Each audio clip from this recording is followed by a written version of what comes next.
Hello everyone, myself Himani Sharma from RPIT campus. In today's class, I discuss about the terminology of the stem cells. There are the chromatid progenitors of the differentiated cells and the stem cells.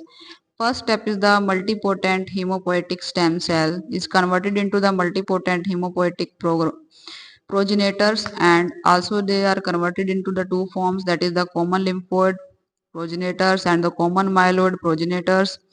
And next, the common lymphoid progenitor is converted into the thymus, NK cells, and B cells, T cells, and the dendritic cells. And in case of the common myeloid progenitor, they are converted into the following, that is monocytes and macrocytes, macrophages, osteoclasts, neutrophils, eosinophils, basophils, and also the platelets, megakaryocytes, erythrocytes. They all are the differentiated cells, and before that is the chromatid progenitors, and they all are the part of the stem cells. First is the hematopoiesis. What is the hematopoiesis? First, the pluripotent hematopoietic stem cells is converted into the PHSC, it into the L lymphoid stem cells, that is the LSC, and CFUS is the colony forming unit spleen is converted into CFUB colony forming unit blast, and then it converted into the CFUE colony forming the unit erythrocytes, and then is converted into granulocytes, CFUGM and CFUM. GM is the granulocytes, and M is the megakaryocytes platelets, and T lymphocytes, B lymphocytes is the part of the LSC, that is the lymphoid stem cells. Next is the stages in the differentiations blood cells hematopoiesis. First is the prothromboblast, myoblast, and the monoblast. Megakaryoblast and lymphoid stem cell is converted into the lymphocytes and T lymphocytes, and then the first stage is the formation of RBC. This development take about the 7 day and involve the 3 to 4 mitotic cells divisions, so that the each stem cell gives rise to the 8 to or 16 cells.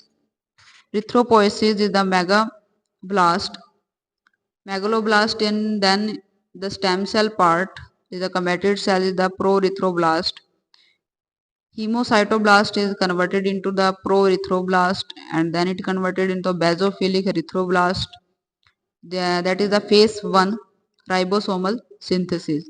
Next is the phase 2 hemoglobin accumulations, and there are the polychromatophile erythroblast, and then is converted into the orthochromatic erythroblast, and then it is the formation of the erythrocyte.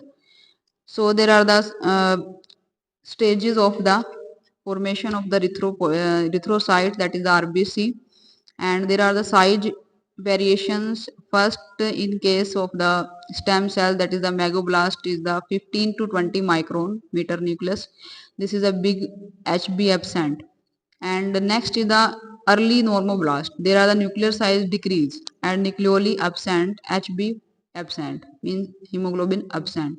Next is the intermediate normoblast. In this, there are the 10 to 14 micrometer nucleus size, HB start appearing, and in case of the late normoblast, there are the 7 to 10 micrometer nucleus and cartwheel. There are the pyconic HB increases.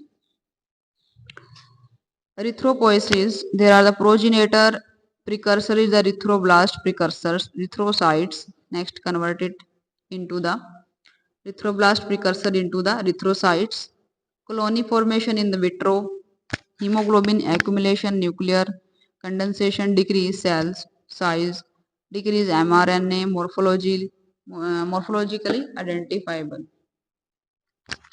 So in today's class I discuss about the formation of the erythropoiesis, that is erythrocyte, hematopoiesis, terminology of the stem cell. Thank you for watching.